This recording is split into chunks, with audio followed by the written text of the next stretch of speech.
Hi everyone, thank you so much for coming today and listening to my presentation. So I'd like to begin by acknowledging the work of my co-author on the research I will be discussing.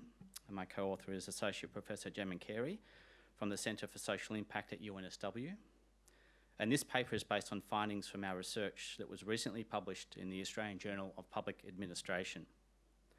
I'd also like to acknowledge the many people living or working in Melbourne's West who helped me start this work as a postdoctoral research fellow many years ago.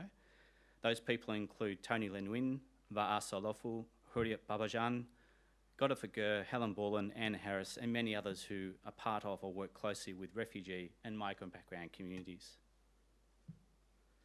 And I'd also like to thank Ben and others organising the event today for the opportunity to speak with you all.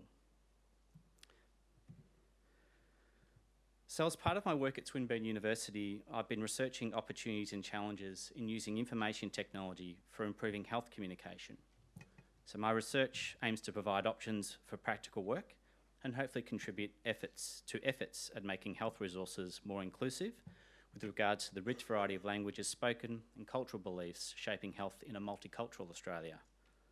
This morning I'm going to try and address the question of whether technology can speak the language of people accessing health information. My answer is that based on our research, yes, it might be able to, but we still don't know how well. And at the same time, there are useful ways for finding out and ways that we can use technology now to improve translated health information. So I'll be talking with you about what we found from our research into the effectiveness of using apps, online platforms and other technology to translate government information with refugee and migrants from culturally and linguistically diverse backgrounds in Australia. And by effectiveness, I mean how well information is translated from one language into another using technology, and whether it actually meets the health, education and other needs of community members. I guess what differentiates our presentation from others here today is that we've looked at work from education, libraries and other services in addition to health. And I'm going to be focusing on two things in particular: a small but high quality evidence base that shows what may help in providing support for languages in government services, including the use of translation and technology, and what we can learn from this for health work in the future. And we're going to end with some steps that I think practitioners and researchers may be able to take to best harness the potential of technology, including advanced platform using machine translation to try and make health information more inclusive. I'm mindful of the great work already presented here this morning, so I'll try not to repeat the need to explore the relationship between technology, translation and health and its importance. I would like to highlight though that in the research that we undertook, we felt it was necessary to look at the role government has played working with communities on translation and technology projects. So as many of you probably know, government makes available translated information about health, education, employment, housing, settlement services, and other aspects of daily life essential for living in Australia. And a lot of that information is now online. That translated information can range from a fact sheet about diabetes, instructions on how to apply for a course or a degree, and where to get a driver's licence, through to birth or marriage certificates or documents proving identity. Translation is often imagined for its literary use, such as in the text-based translation of novels and other creative work between languages, but the majority of translation work performed in Australia is for marketing communications and government documents or official documents. And there are a number of government departments and services that influence how translation work is performed with people from refugee and migrant backgrounds in Australia. So on the screen you can see an outline of major policy and practice areas that influence the development of translated government information. The outline maps out major areas within federal government as well as its links to services and communities. So the National Accreditation Authority for Translators and Interpreters sets and maintains professional standards for the translating and interpreting sector, and a big part of their work involves issuing credentials for practitioners who wish to work as translators and interpreters in Australia. So many people from communities who want to work as credentialed translators in Australia need to obtain their credentials from NAATI.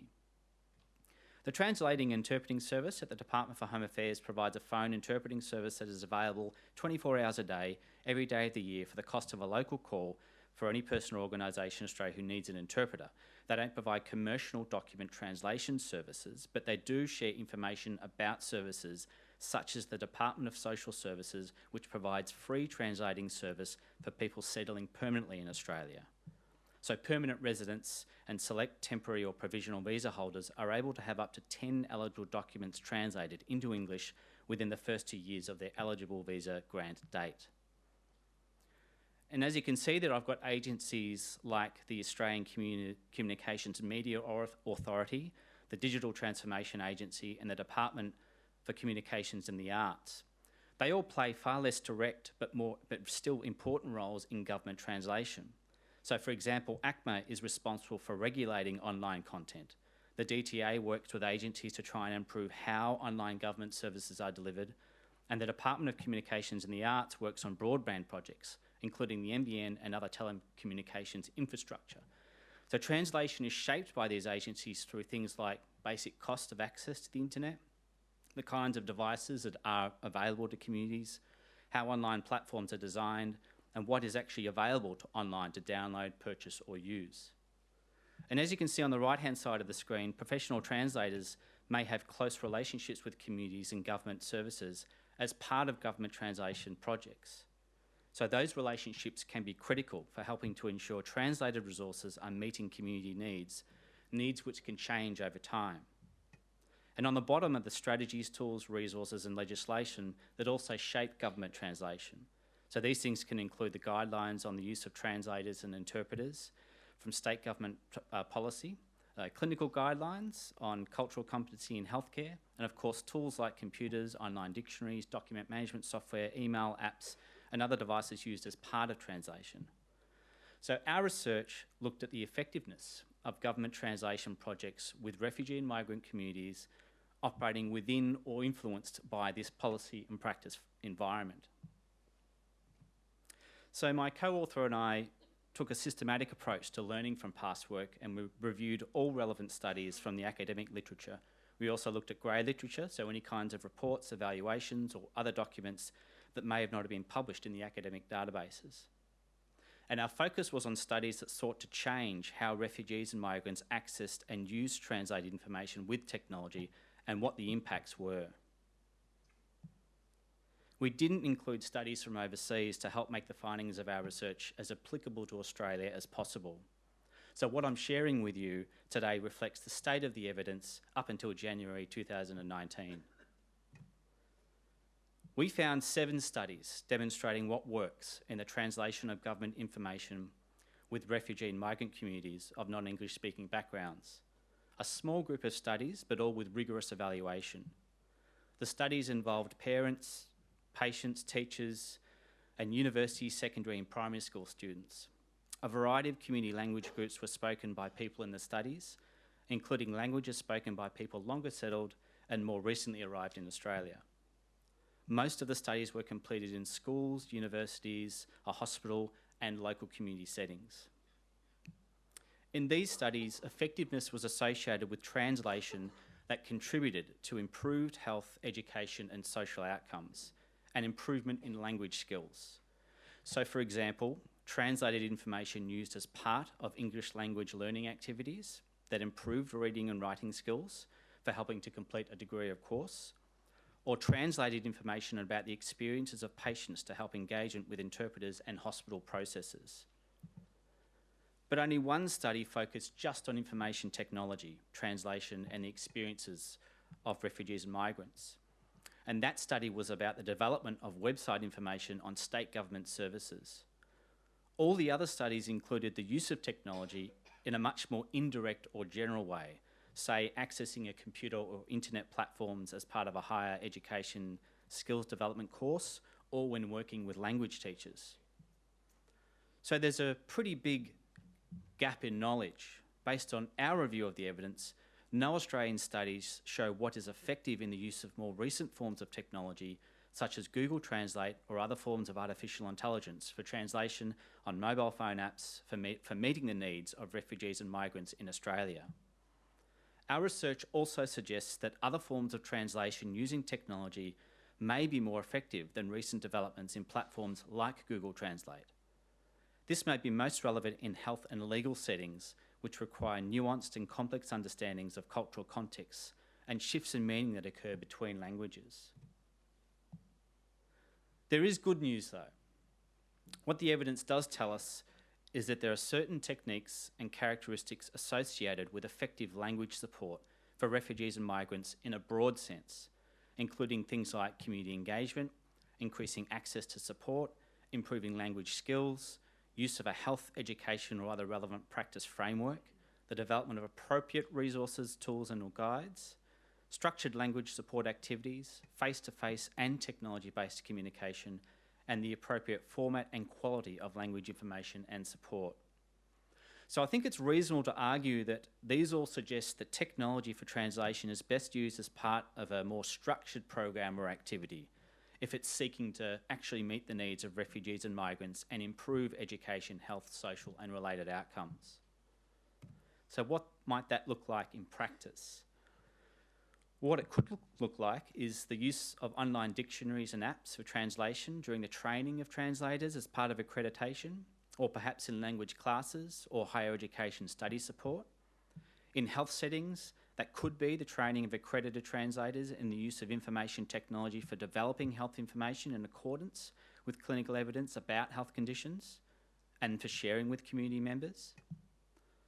One of the strangest conclusions I've come to since completing this research is that we live in an age of rapidly accelerating software development, where algorithms like those on Netflix learn from its users about what they will watch and buy with increasing accuracy.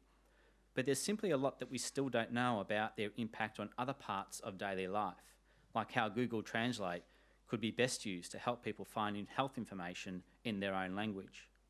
And perhaps that's part of the problem. Commercial interests are driving the ways technology is researched and used too much, and huge opportunities to improve daily life are lost as a result. So in Australia, there's a need for exploratory research conducted at a national level and more expansive in nature. The research needs to identify opportunities and challenges in the use of information technology for translation of government information to better support the needs of refugees and migrants, including their health. And health and other agencies may benefit from what I've termed a simultaneous investment in human translated services and information technology, including AI. Such work could take the form of practical research, development and capacity building with the Australian translation industry. And one way of conducting that work could be by trying to bring together human translators with the development of online content, in line with existing policies aimed at supporting cultural diversity, good quality translation and information technology accessibility, like the standards provided by NAATI. Professional development and training opportunities for human translators may be an important area of focus in future work. For the moment though, I think there are some very practical steps that we can take to best harness the use of information technology for translation and health, based on the evidence that we've gathered and also based on some of the concerns that have been raised here today.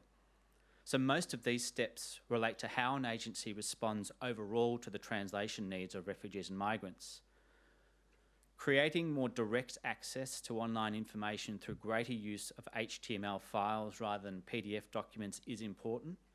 Files that are HTML have accessible in-language navigation and improve the usability and discoverability of existing translated information online. The Digital Transformation Agency has free guidance, tools and training for maintaining websites, and that could also help with overall access to translated information. A greater and more systematic use of accredited translators is important too. It could help to ensure translated materials are appropriate and accurate, and could help to build relationships with communities. Partnership-based work with NAATI or other agencies using translators regularly may be an option for some agencies, and their innovation fund could be a useful source of funding. Also, the clinical guidelines on culturally sensitive communication may also be helpful for translation generally and working with people from refugee and migrant backgrounds, such as those developed by the Migrant and Refugee Women's Health Partnership. And finally, finding ways to promote local language support with community members and the use of existing resources like the Online Health Translations Directory may help to better support the translation of health information and health outcomes for refugee and migrants, even if it's less directly focused on more advanced forms of IT like Google Translate. Thank you once again, everyone, for your time. I hope this has been useful, and I'm happy to share more with you afterwards about our paper and our future research, and I can also provide you with a copy if that's of interest. Thank you so much.